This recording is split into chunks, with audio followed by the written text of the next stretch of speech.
Can scripture memory be a game changer for your thought life? Well, this is Jason for Soulfire, and today we're continuing the Recovery Coach series. And in your recovery, I want to tell you something that I believe can jumpstart your recovery and be a game changer for your thought life.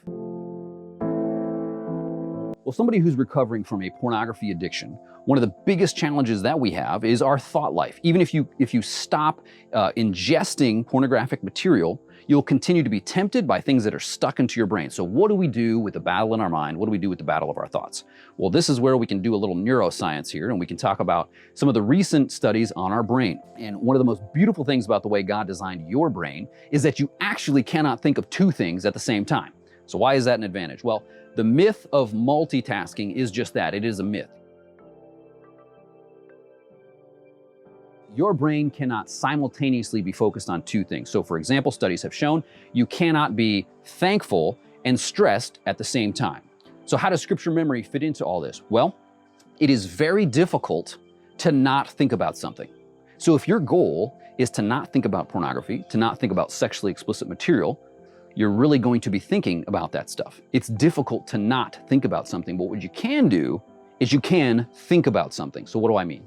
Well, scripture memory is a game changer because as you choose, maybe you write your scriptures on a card, you carry them around in your pocket. As you choose to meditate and to memorize on the scripture, it's going to fill your mind, and that's what you're going to be focused on.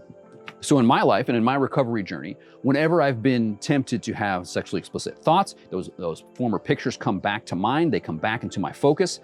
I just have a short prayer. God, give me a verse, any verse. Doesn't even have to be applicable. Genesis 1:1, in the beginning, God. And then you just begin to focus and set your mind on that scripture. So I've been very thankful to continue to memorize scripture because it has been a game changer for my thought life. And those times when I'm bombarded with sexual sin, sexual temptation, I can go back to the scriptures, continue to meditate. There are some amazing apps that are available to help you with this. I use an app called Remember Me. That's something that you can download on your phone. You can import scriptures in there. It will prompt you to review. There's also Bible Memory hub.com, and there's Scripture Typer. Those are also two very good apps that you can use to memorize scripture. But if you're on your recovery journey, let me challenge you to have scripture memory be a significant part as you're beginning to change your brain. Romans 12:2 tells us to not be conformed to this world, but be transformed by the renewing of your mind. Your brain can be renewed. One of the most beautiful things that neuroscience tells us, and scripture memory can be a game changer. Well, what do you think? Love to hear your comments on this video. Be sure to post them below. If you like this video, please hit the like button. And if you want to hear more of this content, subscribe. Thanks so much. This is Jason for Soulfire.